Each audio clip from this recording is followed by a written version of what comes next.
ఖమ్మంలో మంత్రి తుమ్మల నాగేశ్వరరావు పలు అభివృద్ధి కార్యక్రమాలకు శంకుస్థాపన చేశారు. నగరంలో రైల్వే స్టేషన్ రోడ్డు విస్తరణ చేసి 2 కోట్ల రూపాయలతో నిర్మిస్తున్న షాపింగ్ కాంప్లెక్స్ అభివృద్ధి పనులకు శ్రీకారం చుట్టారు.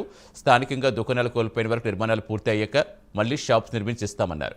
ఎవరూ ఆందోళన చెందాల్సిన అవసరం లేదని, మీ అనుమతి వల్లే ఇది సాధ్యమైందని తెలిపారు. ప్రభుత్వం ఏదీ కావాలని చెడు చేయదని, మంచి కోసమే మా ఆరాటమన్నారు. నగరంలో రోడ్లు వెడల్పు చేయాలని అర్జీలు వస్తున్నాయని, త్వరలో కమాన్ బజార్ కూడా వెడల్పు చేయబోతున్నట్టు స్పష్టం చేశారు. హైదరాబాద్ షాపుల కంటే నగరంలో షాపులు అంత అందంగా ఉంటాయని, రోడ్డు వెడల్పు ఉంటేనే వ్యాపారాలు బాగుంటాయని, పార్కింగ్ లేదని కొనుగోలుదారులు వేరే షాపులకు వెళ్లే ప్రమాదం ఉండదన్నారు.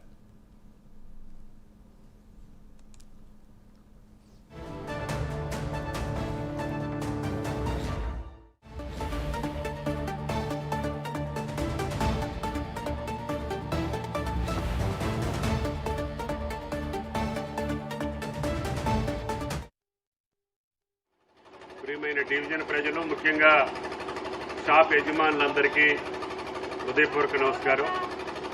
సంతోషం. మీ త్యాగం వల్ల, మీ అనుమతి వల్ల మీరు కూడా భవిష్యత్తును దృష్టిలో పెట్టుకొని ఇక్కడ ప్రజలు మీరు పడుతున్నటువంటి కష్టాలను గమనించి మనం ప్రభుత్వం చెప్పిన మాట వింటే మనకు కూడా లాభం జరుగుద్ది అని చెప్పి నమ్మి కమిషనర్ గారి మాట ప్రకారంగా ఈరోజు మీరు ఇక్కడి నుంచి వెకేట్ చేయటమే కాకుండా మీ షాపులు వచ్చేదాకా మీకు ప్రత్యామ్నాయంతో పాటు పర్మనెంట్ షాపులు కట్టించిద్దామని చెప్పి కమిషనర్ గారు 2 కోట్ల రూపాయలు ఈరోజు శాంక్షన్ చేయటం, శంకుస్థాపన చేసుకున్నాం.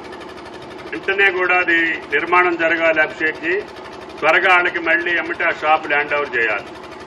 అదేవిధంగా ఈ పక్క కొట్టినట్టు కనపడుతుంది కానీ ఆ పక్క కొట్టినట్టు కనపడట్లా. మరి ఆ పక్క కూడా మొదలు పెట్టాలి.